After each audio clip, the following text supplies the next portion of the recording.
with us on Twitter and Instagram. Community Matters asks questions that matter to our community life. One of the great things about the human race is that we find the motivation to work together to help one another, not just in industry or government, but also in volunteering and charitable work. And my first guest tonight is here to talk about this. He's Neil McKittrick, High Sheriff for the County of Cambridgeshire for this 2019-2020 year. Welcome, Neil. Thank you very much, Adrian. I'm delighted to be with you and to have the opportunity of talking to you and your listeners about the role I hope to play in the next year. Wonderful. Well, let me just introduce you a little. I'm told that you're qualified as a solicitor. You've been a stipendiary magistrate, a Crown Court recorder, a circuit judge, and then resident judge, first at Ipswich and then here in Peterborough Crown Court. Yes. In 2011, you were appointed a Deputy Lord Lieutenant for Cambridgeshire, and you're now the High Sheriff for the County of Cambridgeshire, as I say, for 2019-2020. What is a High Sheriff? Well, I suppose the way I would best describe it is to say it's the leading citizen, or perhaps the representative citizen, of the County of Cambridgeshire for 1 year. And it's a very ancient office. It's the oldest secular appointment under the Crown, and there have been High Sheriffs for 1,000 years in this country. Wow. It's, as far as Cambridge is concerned, we have a roll of High Sheriffs, in other words, a list, going back not quite that far, but going back to 1155. And so one can trace year on year, all the way from what was the reign of Henry II until the present day, the names of people who have done this unpaid work for their county for, 900 years? Gosh. Wonderful. And are there any famous names amongst the 900 odd? Well, there are a couple of famous names, although things are never quite what they seem. Two of the famous names are Oliver Cromwell, who was High Sheriff in 1598, and Samuel Pepys, who I think was High Sheriff in 1722. But Oliver Cromwell, who we think of as being the Lord Protector, was still a gleam in his father's eye. It was probably his father or maybe his grandfather with the same name, who was High Sheriff of Cambridgeshire. And the Samuel Pepys was appointed and served long after Samuel Pepys, the famous diarist, had died. Surely, yeah. How do you get selected or appointed? Well, it's very difficult to know precisely. I was nominated. It's not a political appointment. It's non-political and it's unpaid. And what happens is that there is a selection procedure, and when you're selected, you go to the bottom of a list of 3, and gradually, as each year passes, you work your way up the list. And the method of appointment reflects the antiquity of the office, because Her Majesty the Queen takes the list of High Sheriffs on vellum, and she pricks the name of the relevant High Sheriff for the county with a silver bodkin, in other words, with a silver needle. Gosh. And it's one of these wonderful traditions that mean very little in practical terms, but in terms of the heritage of the office, they mean quite a lot. Ouch. Yes, quite. One hopes that she pricks the right name, but there's no record of any inappropriate name having been pricked. Okay. And there's also a dress code, some robes that go with it. Yes. I mean, I've come along to this studio just dressed in a business suit this afternoon, but there is, in fact, an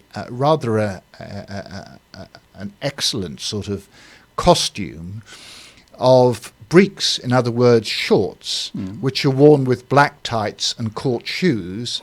And the top half, if I can put it this way, above the belt, yes. There is a black velvet waistcoat and a black velvet jacket. And much as I enjoy wearing it, and I shall be wearing it certainly over the next few days, during the hot weather, which we've recently had, it can get pretty warm. Gosh.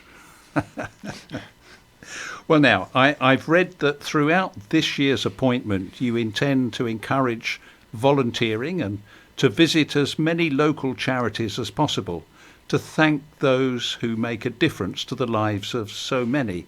How did that task come about? Well, each High Sheriff in his or her turn can really make of the office what they want. Different High Sheriffs have had different priorities. My priority is quite simply to support a number of things. Volunteering. I'm also very keen to support locally based charities, that is to say Cambridgeshire charities or national charities with their bases in Cambridgeshire. And another thing which I'm very keen to support, and one of the reasons I'm very happy to support this little interview that we're having now on Salaam, is I want to support local media, because some local media over the last few years has had quite a difficult time. And media seems to me to be all about making contacts, seeing what people do, reacting to members of the community, listening to their concerns. A really good media outlet concentrate on that sort of thing. And I want to get round as many media outlets as I can to support them, frankly, because a society with few media outlets is a society, I think, that loses every opportunity to present itself. But anyway, Adrian, enough about media for the moment. As far as charities and volunteering are concerned, there are so many people up and down Cambridgeshire who are doing great things by way of volunteering and charitable work. And even though I've only been in office for 5 weeks, I've already visited a couple of charities, and I'm so impressed with the work they're doing. And it's very often that although some charities, of course, have paid employees, they also very often have volunteers as well. It is the case that not everyone has the time to volunteer, and of course I accept that. Of course I accept that. If you have a young family, if you are working hard to provide for your family, working harder to stand still, as someone has described it, if you're caring for an elderly relative, there are all manner of trials and tribulations and joys and sorrows that can occur in all our lives, which mean that we have to focus on something else. Having said that, there are an awful lot of skills and enthusiasm in the community which I think could be turned towards voluntary work. And in many respects, it doesn't matter what it is. It might be a faith group. It might be working for a charity in and around Peterborough.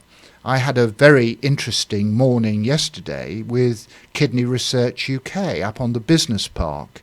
And the work they're doing to help provide funding for projects to point out a way of curing or at least giving people an opportunity to live with kidney disease is remarkable. Absolutely remarkable, the work they're doing and the research they're funding. And they have a staff, many of them paid, but they also have a number of volunteers. Another example is the Peterborough Volunteer Fire Brigade. They've been going since, I think, 1884, nearly 135 years of service to this community. And all their staff are volunteers. They're trained, they're properly trained, they attend fires with other firefighters, as we saw, I think, just this week, because they sent their tender off to just a few hundred yards up the road to the Toys R Us blaze on Bourges Boulevard. But in different ways, as I say, two very different examples. Kidney Research, a national charity based in Peterborough, relying on people working in the charitable sector, but also volunteers, and Peterborough Volunteer Fire Brigade, again, people who are giving up their time. And of course, one mustn't forget the people who they're married to, their partners, their wives, or whatever it might be, who very often at short notice find that their domestic arrangements have to change when the firemen have a call. So I also remember not only the people who are doing the volunteering, but those behind the scenes who are often affected by the volunteering. But each of those organisations, both charities, both having charitable status, do a first-rate job and depend on the commitment of volunteers to do it. Now, so there's a couple of examples of charities you've already been involved with, and of course, the fact that you're going to visit makes them sit up and think, we're important, we matter, we mean something. Well, Adrian, I agree entirely with that. The situation is that although people don't often feel it, Cambridgeshire as a county is very wealthy. There are tremendous skills. Look at Silicon Fen at Cambridge, look at Papworth, look at the University of Cambridge. Now I must say two universities, because also the developing University of Anglia, Ruskin in Cambridge as well. And all these people are involved in tremendously important projects, many of which bring wealth to the Cambridgeshire community. However, there are also people in Cambridgeshire who get left behind for whatever reason.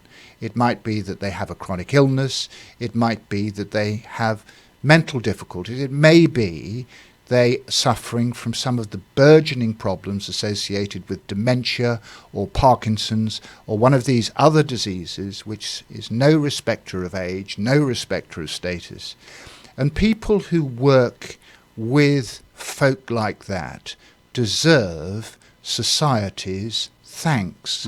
And so my sort of watchword or my slogan in dealing with these volunteers: enthuse, encourage, congratulate and thank. Because believe you me, that is what they need.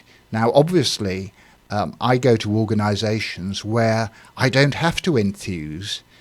They are enthusing themselves, and they're enthusing by working with colleagues who have committed themselves in a similar way. Encourage, I think whatever we do, from time to time we need encouragement. We need to say, well, go on the extra mile and get this done or that done. Wouldn't it be better as an organisation if we could do that?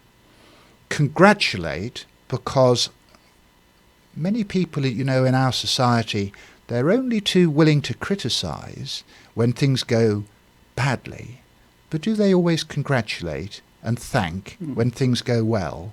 And I think if you have that right to be critical of things, the train was 10 minutes late, the bus didn't turn up, whatever it might be, then I think when things go well, then you really ought to be able to say, well, actually, thank you very much. The fact that you were on time meant that I kept my appointment, that I was there at the hospital before visiting times ended, or whatever it might be. So that's my motto, if you like, my slogan when dealing with charities and volunteers: enthuse, encourage, congratulate and thank. Now, if we all did a little more of that, and I'm really not here to preach, because, as I say, not everyone has the time, the opportunity to get involved. But I think actually the faith communities across Peterborough are particularly good at that. But, they could always use some more help, I guess. But that is the way I see my year developing. Wonderful. You remind me of a story I came across in the field of business coaching, where a factory manager was really worried about how he should motivate the shop floor. And the business coach did a lot of research and wandered around, and then went back to the factory manager, and he said, you should put a brown coat on and get down on the factory floor and wander around. And here's the punchline. He said, catch people doing things right. Isn't that lovely? I like it. I like that story. Yes, very much so. Yeah, and just as you're doing, congratulate them. I think that's right. We all like to be thanked. I mean, of course, we all like to be paid for a job that we've done, and the world wouldn't go round unless that happened. Obviously, it would be a nonsense to think otherwise. But thanks and congratulations go a long way. And the other thing, just briefly, Adrian, I know you may want to perhaps move on a bit, but the other thing is that when I talk about volunteering, it is not a question of just the volunteer helping an individual. It's not just the individual who benefits. Surely they do. But the volunteer gets so much back. Yes. From dealing with a person, perhaps someone with far greater problems than the volunteer, of mixing with like-minded volunteers. There is a sort of cohort or a group of people working in a particular field of volunteering that get back so much joy from that work. I mean, my son, without any persuasion from my wife or me, he had a fairly tricky time in his personal life recently, but all of a sudden and out of the blue, he said, I've heard about this volunteering at a hospital. In fact, the hospital here in Peterborough. And he signed up and he was trained, and he met a number of people with whom he seemed to get on with very well indeed. And now once a week, he's in full-time employment, so it has to be just once a week. He devotes 3 or 4 hours to helping out there in a non-technical sense. But he said, I've been acting as a human signpost, helping people to get to different departments, this sort of thing. So it isn't that one has to bring huge skills, a huge skill base, or a large amount of knowledge. Anything that you can do in an environment like that, which assists the full-timers and enable them to get on to more important work, is a benefit. So, and I have seen his reaction to just doing a few weeks of this work. Sure. Now, you've mentioned a couple of charities in Peterborough that you visited, but there must be hundreds of registered charities. What about the ones that aren't fully fledged registered charities, little associations here? Well, I'm very happy to go and see them as well. I think I'm going to have quite a big task to get round many of the registered charities. I'm going to see the campsite dealing with people with impaired vision. They've opened a base. It's a Cambridge-based charity. They've opened a base, a unit in Wisbech. So I'm going there next month. And we were talking before we went on air, weren't we, Adrian, about Deaf Blind? Yes. A charity here in Hampton, I think. And there are others scattered the length and breadth of the county. But of course, if it's a local association, a sports association, something falling short of charitable status, but performs many of the same aims, then of course I'm interested, because people who work with them are deserving of thanks and congratulations and encouragement, just like a charity is. Right. Are you ready for us to give you a list? And anyone who might know of a charity or a volunteer organisation? Well, certainly. And if any of your listeners want to come through Salaam Radio or want to email me direct, please feel free to do so on this topic. My email, and I'll just give you a moment, it's highsheriff.cams@gmail.com. So again, it's highsheriff.cams@gmail.com. then I will certainly consider making contact with that charity or that association. Oh, that's wonderful. Thank you. And we'll carry that email contact and your name and the information around it on our social media. Thank you very much. Fine. One or two charities that I know of in this local area that you may not have heard of yet. There's a community fridge. Oh, right. At the Open Door Baptist Church. And unlike Food Bank, and Food Bank is serving an ever-growing need. Yeah. I know that on Wednesdays at my church, St Mark's on Lincoln Road, we have a Food Bank outlet. And what they've said is over the Easter period, they've had so many more people in food poverty and genuinely needing support. It's staggering, Adrian, because soon after I retired and when the Peterborough Food Bank was in its infancy, I did made some contacts with them and checked things over in a legal sense. And then I worked a little bit at Hurlington in one of the stores for food, one of the outlets there. But then when it got going, I withdrew. But I think the figures out today on the radio that I caught earlier in the day, I think show that there has never been a greater need for food banks. And although the original concept, I think, was that you would perhaps collect 3 lots of food because you were in food poverty, then you would be signposted, directed to a particular organisation if you had problems. For example, if you had a housing problem, or drugs were your problem, or alcoholism was your problem, or relationship breakdown, there would be someone to point you in that direction. But I think the passage of time has shown that even people who may be in work still rely on food banks. Yeah, indeed. So, I certainly haven't heard of the community fridge, but I would be very interested to go to see how it works. Yeah. Well, it is stocked by anyone. It can include, and because it's a fridge, it can include fresh produce.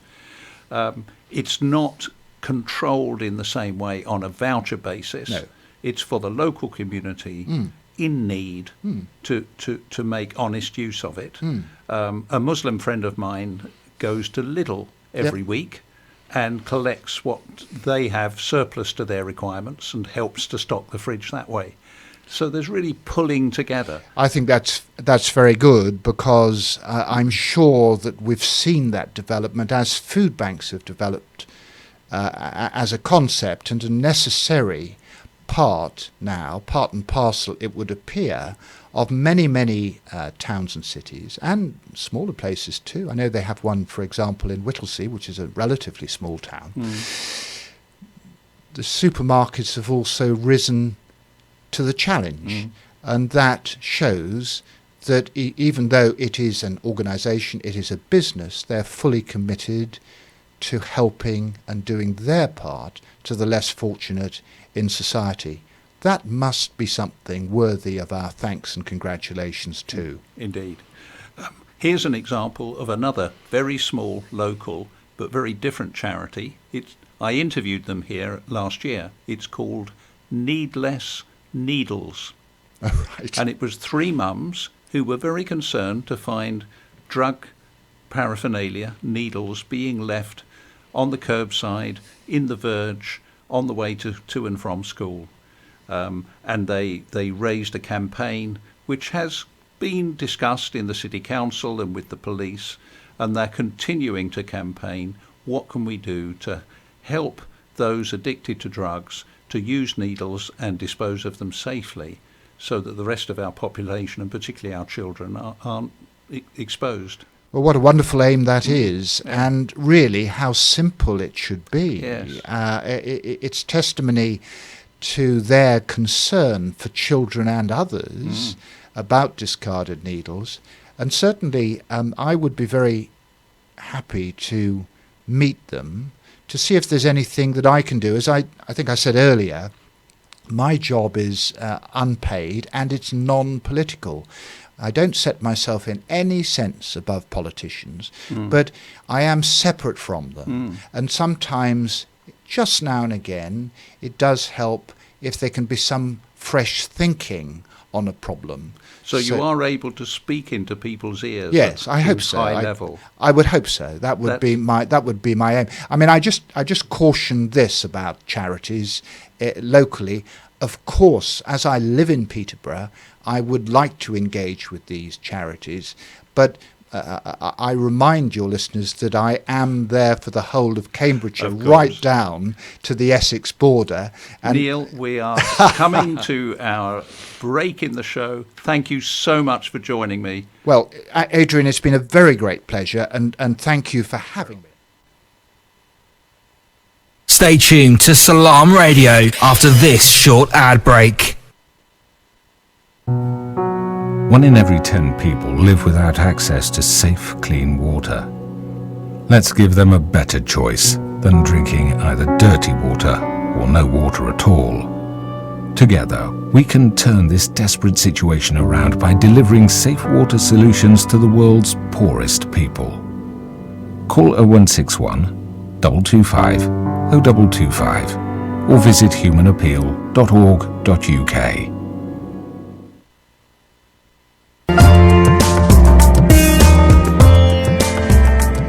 Where can you get high quality and low prices? Amar Food Store and Halal Meat in Lincoln Road, Triangle is the place to go. Pay us a visit and take advantage of our special offers and great range of products on groceries, vegetables, fruits and halal meat. Also send money to Pakistan absolutely free. We have all top brands at special offers, offer free customer parking and provide a free local delivery service. Amar Food Store and Halal Meat, 613B Lincoln Road, Peterborough. Call us on 01733 687 374. High in quality, low in prices. Peterborough just got a whole lot tastier. Five Lads Flame Grilled Peri Peri Chicken is now open. Bring your family and friends to Peterborough's first HMC meat-selling restaurant. We are experts in grilled chicken, lamb chops and gourmet lamb and beef burgers. Our healthy options include fresh salads and fresh grilled vegetables. Fresh, clean and healthy grilled food with 4 different flavours. Lemon and herb, medium, hot and extra hot. 5-star hygiene rating. Eat in, order and collect or order for delivery on Deliveroo. Follow 5 Lads Peterborough on Facebook and Instagram 5 Lads. 15 Cowgate, Peterborough, PE1 1LZ. Call 01733 56 22 87. Open 7 days a week, 12 to 11 p.m. Almarad Tiles. With over 70 stores nationwide, we are now open in Peterborough. Up to 50% discount offers now on. Largest selection of tiles. Full bathroom suites from only £189. Paint, LED lighting, laminate flooring from only £7.99. Over 1,000 designs of wallpaper in stock. We have everything you need.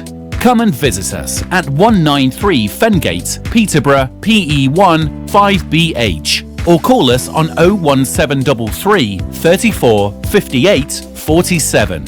Almarad Tiles, now open.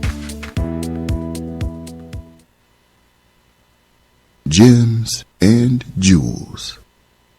Wise sayings, interesting events, and moral lessons from Islamic history. True generosity. Allah's Messenger sallallahu alaihi wasallam said, "Spend, O Bilal, and do not fear from the owner of the throne to be given little." Mamun said to Muhammad ibn Ibad al-Mahlabi, "You spend extravagantly." He answered, "To abstain from being generous is tantamount to having bad thoughts about the one who is worshipped." Allah, the Exalted, says, "And whatsoever you spend of anything in Allah's cause, He will replace it, and He is the best of providers." Takbir! Allahu Akbar! Broadcasting 24 hours a day, 365 days a year. Welcome back to Salaam Radio on 106.2 FM and online at salamradio.co.uk.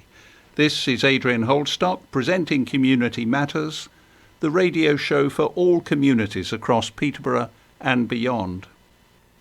My second guest tonight is Mr. Abdul Chowdhury, Chair of the Faisana Medina Mosque and Chairman of the Joint Mosques Council of Peterborough. Welcome. Thank you, Adrian. Thank you. Now, have I got it right about the Joint Mosques Council? Because there is also a Muslim Council of Peterborough, and I wasn't sure if they were two different organisations. Yes, they are two different organisations. Joint Mosque Council represent all the 5 mosques of Peterborough. So our aim, our objective, our constitution is totally different than the Muslim Council of Peterborough. Surely. So we represent all the mosques and the worshippers of the mosques in that sense. Now, I've been told that Faisana Medina is the largest mosque in East Anglia. Is that still so, or is the mosque in Cambridge going to outshine us? Capacity-wise, I believe the Faisana Medina is still the largest one. Oh, wonderful. Its capacity is well over 2,000 pounds at any one time. Gosh. And on Fridays, we do have that sort of number attending Faisana Medina Mosque.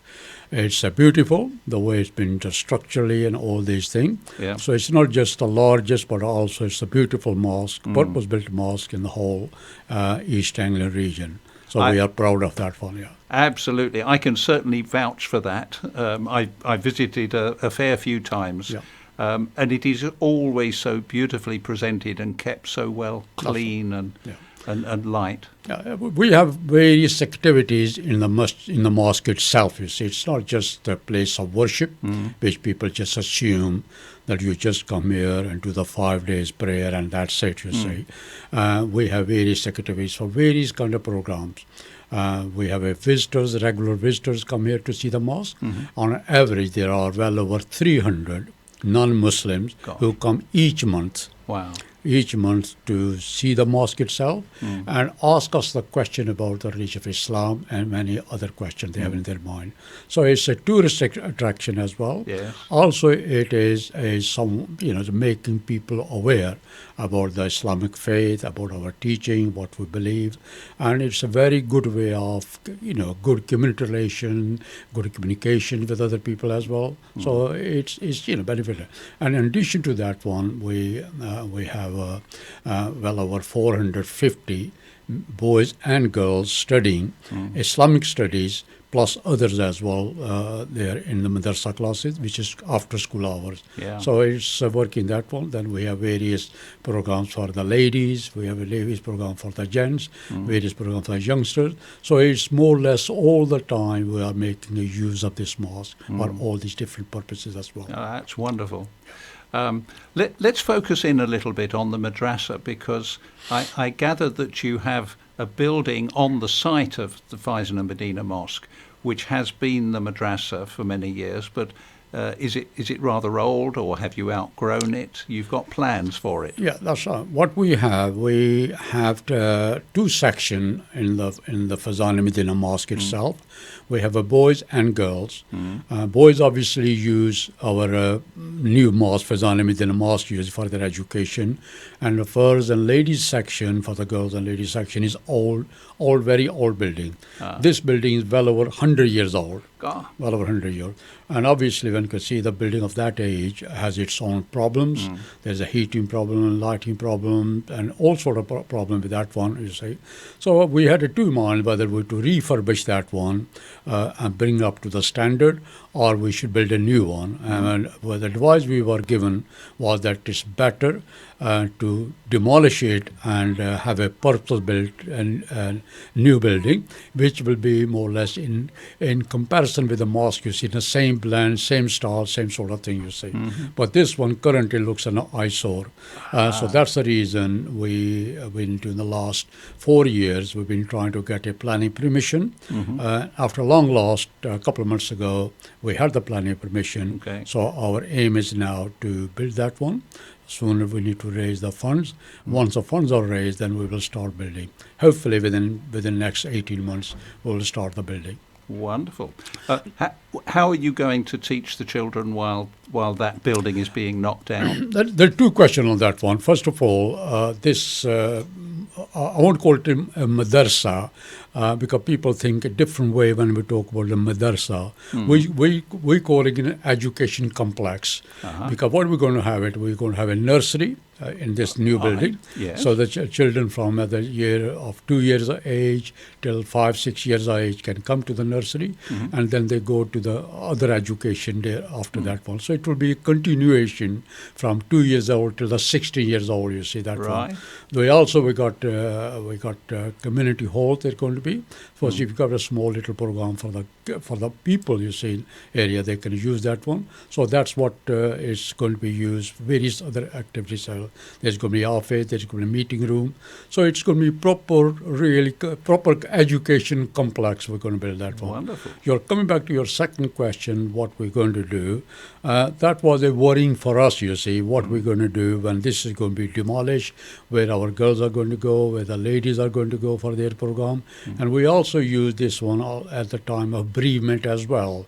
When there is a bereavement, you see, ladies come here and sit in one part of the building as well. So we had a big concern what we'll do, and there was various ideas floating around to hire a building, you say, at that time, or have these mobile homes to use that one. But the problem was that mobile home obviously will reduce our car parking space, you say.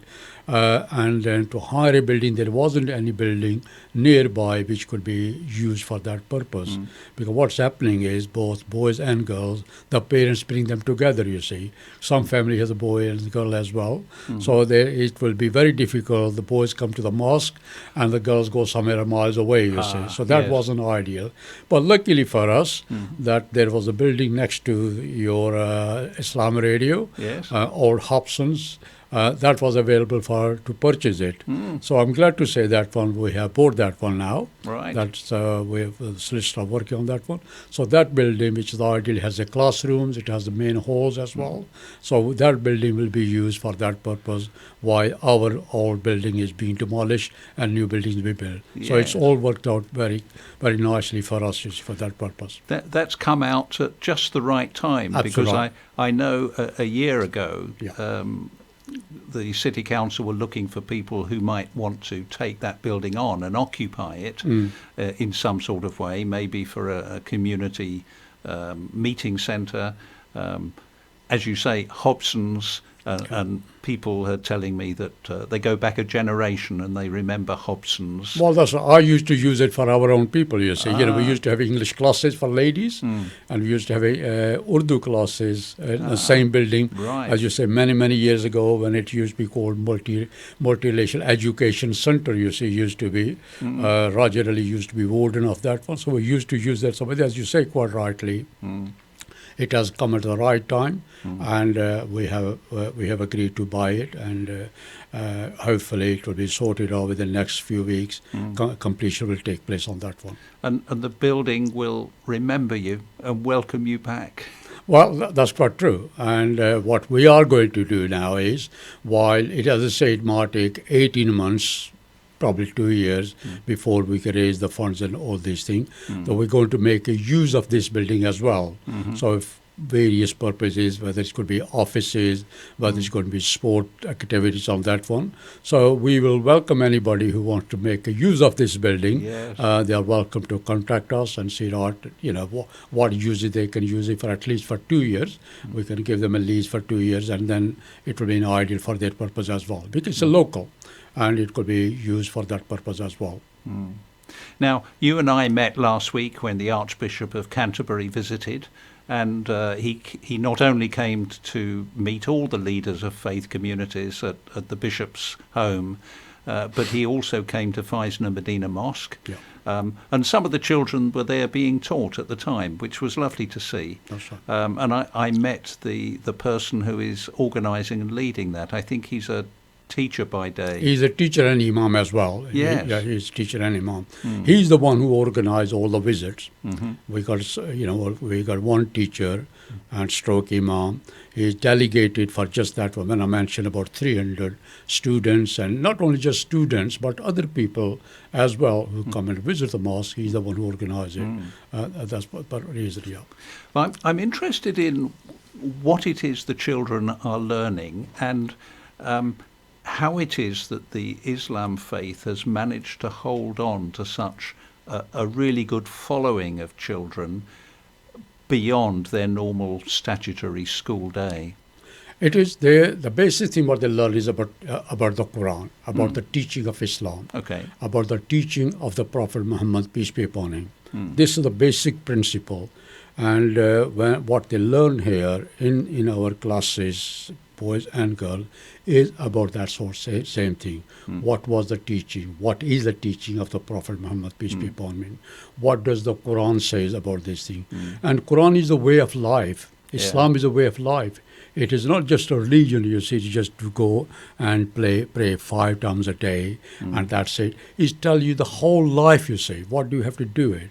How, the way of, as I say, way of life, about how you should treat your parents, the respect for the parents, respect for your neighbors, respect for other human beings, and all these things, you see, is being taught to these students.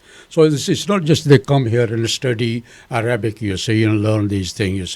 But it's also a way of life, and it tell you how to be good human being, how to be a nice person, how to be nice to the country, how you got to behave, you see, your behavior, your attitude, how do you need to help the poor. See, when the month of fasting is coming in a few days' time, starting on the 6th of May, this is again another thing, you say, from the Quran, for the fast, you say. What does the fast mean? It doesn't just mean that you starve yourself, you say, don't eat, don't drink, but it tells you, well, how does other poor people live? You say you can't starve for, I won't say you were the star, you can't say like 14, 15 hours without food and without any water, without any of these energies. Imagine those people in poor countries, in African countries, in the war-torn countries, you name it, all the countries in the Middle East, various other. How do these people manage? They don't even have a 1 day's food. They only have just one probably small little portion all day long. How do they manage? So it gives you an idea what this hunger is all about. And consequently, as a result of that one, you see, it teaches you to help other people. The message of this, again, the fasting is not to just because you're going to be hungry and stay that one, but what is behind that one. What is the logic of that one? So logic is that you say it gave you, first, you control yourself. You control your body, you know, and you're doing it for who? You're doing it for God. You're not doing it for anybody else. The only which is thing which is watching is Almighty Allah. He's watching you, nobody else, you say. You can go in one corner and drink and eat. You know, nobody's going to see what you're doing, but he will be watching you. So the message of that one is that you do that one, it control your body, and you have a system on that one. But also you must help other people. You help the poor people need it. And believe you me, in the month of Ramadan, we got nearly 50,000 pounds for various charities. We give them, wherever they are, we give them. We give them for poor and needy people, wherever they are. And it's not just you help the Muslims only, but you also help the non-Muslim. Wherever there is a tragedy, wherever there is a problem, we do it. We just have to make an announcement, and people give generously. As you may recall, you say, a couple of years ago when there was a terrorist attack in Manchester, the worshipper of Fazan-e-Medina raised £1,000 within half an hour. So this is again the teaching of Islam. This is what the children learn in madrasas. We have generous hearts. That's right. And we want to respond to the needs we see. And this is what we do. And other thing also, another pillar of Islam is what we call zakat, which is give money to charity. So every Muslim need to give 2.5% of their wealth to the poor, needy people. So again, it's talking about human beings. Human being, you know, you talk about your fellow friends, your fellows, you know. You can't be having a good food, all these things when your neighbor is starving. You know, that's not a good Muslim. A good Muslim is you look after your families. You are okay, you got plenty of money, but your family member is not in that state. Indeed. But first thing, you must help them as well. If your family members are okay, then you must help your neighbors. If your neighbors are okay, help spread this message across and help all others. Yeah. And this is what it's all about. This is what the teaching of Islam is. This is the saying of the Prophet Muhammad, peace be upon him, is about that one.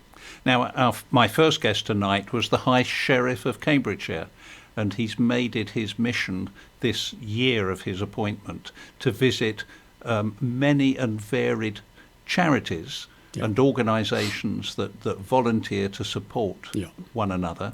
On the walk round to come to here today, he said to me he'd like to visit a mosque.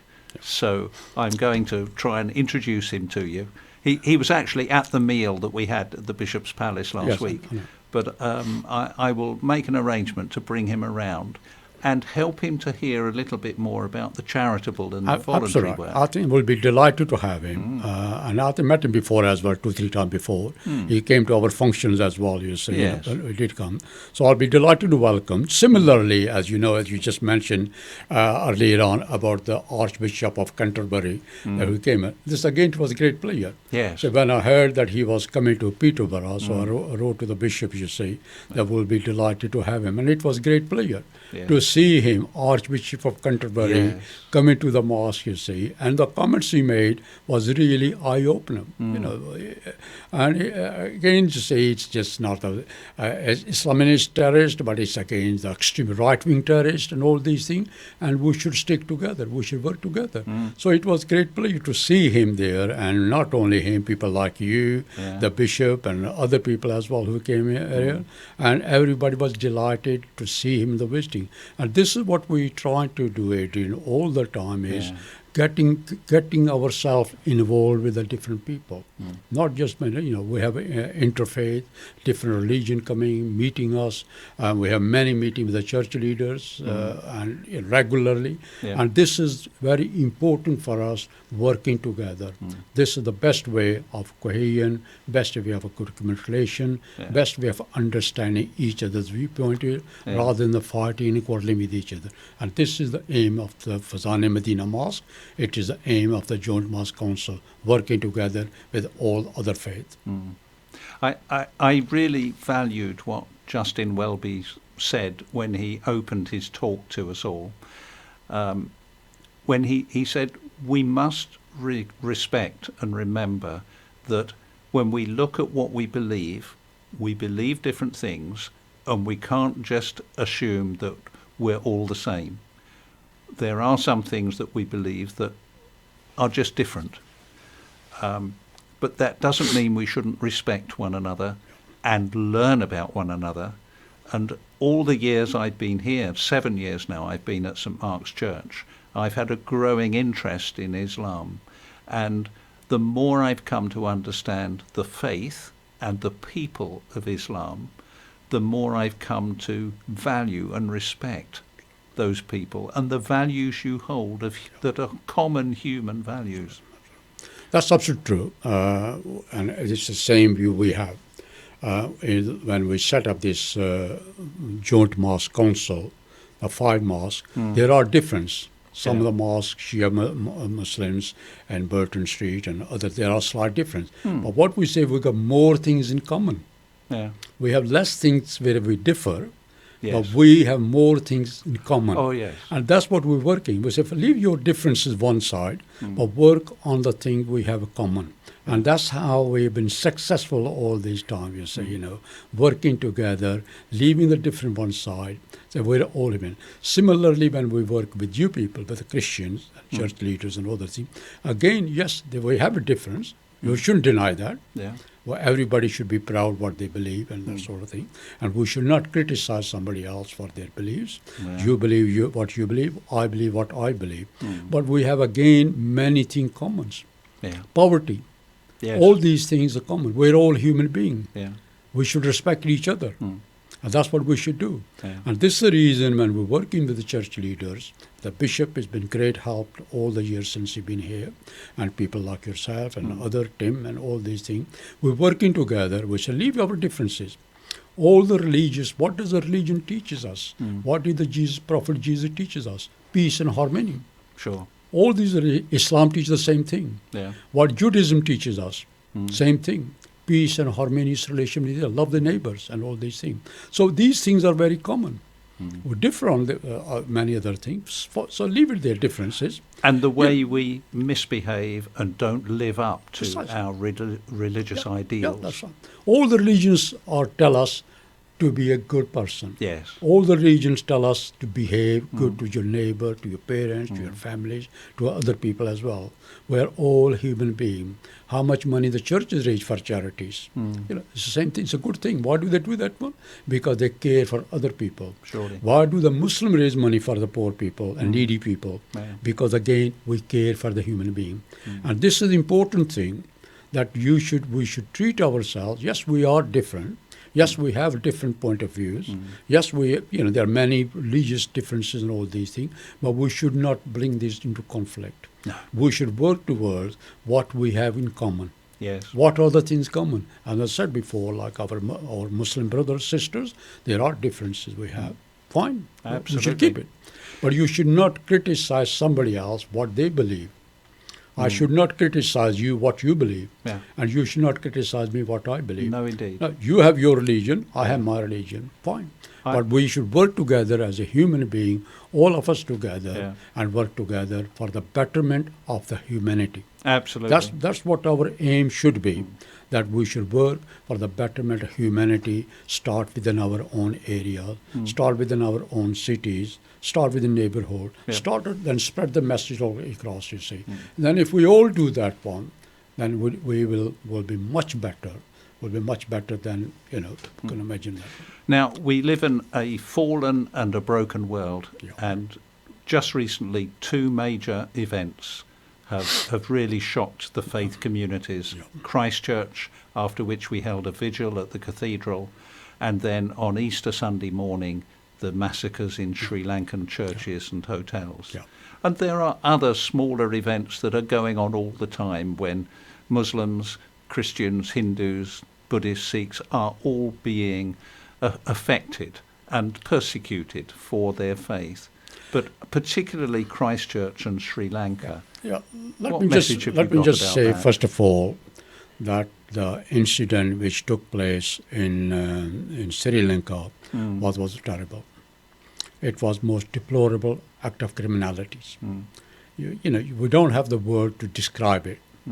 How can you imagine that people praying in churches, right, on a holy week of Easter can be massacred in that way? How can you imagine what happened 4 or 5 weeks ago in New Zealand, in a mosque, again on Friday, people are praying, and somebody goes there and starts shooting them. 50, 60 people were martyred on that day, and many hundreds are injured. Same happened in church. So we condemn these sort of people. This is what I was just saying earlier on. This is not the religious thing. This is not the religious war.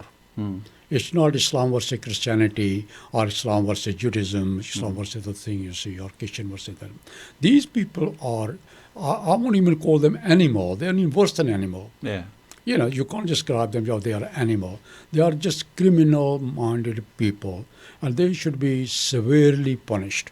One of the things you say is that, the sentences are very lenient. In Islam, teaches us simply, I know some people call it barbaric, such people should be hanged. And their master should be hanged. Then, you should set up an example. How can you kill innocent children? How can you kill the women? How can you kill elderly people who are doing their own job, just praying in the house of God? And you go and you kill them, blow yourself up and kill them as well. This is not humanity. It's a perversion of humanity. That we should really condemn to the best of our ability on these things and isolate these people. And how we can defeat these people, whether they are killing in New Zealand, whether they're killing in Sri Lanka, or whether they're killing anywhere else, you see, is that we need to condemn these people wholeheartedly. We need to condemn, not by word, by our action as well. Other thing is what we got to, all of us must remember it. It is not the religion. we should not be against the Christianity because somebody killed a Muslim down there. And we should not be against the Muslims, you see, because some Muslim, we don't even know who these people were who killed in Sri Lanka. People just assume it. We should condemn those individuals, not the religious itself. Surely. It is not the fault of the religion. Yeah. There is not fault of the Christianity. It's not the fault of Christian religion. Yeah. It is not the fault of Islam. It is not the fault of Islamic religion that these people are taking there. They have their own agendas. They have their own political aims, whatever. And then what we should do is condemn these people rather than condemning the whole community, you see. You mentioned earlier about the effect it has. Yes, it has great effect, you see. When something like that happens, then there is hate crime raises, you see, quite a lot. And that's the only way we can stop this hate crime is by working together and making sure these few, whether they're right-wingers, whoever they are, you say, and we have quite a few in this country as well, right-winger extremists, in other European countries as well, we should just condemn those people. And all of us have the responsibility, whether it's the religious leaders, whether they're the politician, to ensure that we condemn those and working together, be stronger. Time. So, Mr. Chowdhury, thank you so much. You've run us up to the adverts. Thank you very much for joining me tonight on Salaam Radio. It's been a great pleasure to talk to you. Thank you very much. You're listening to Salaam Radio, and it's now time for Asr Azan.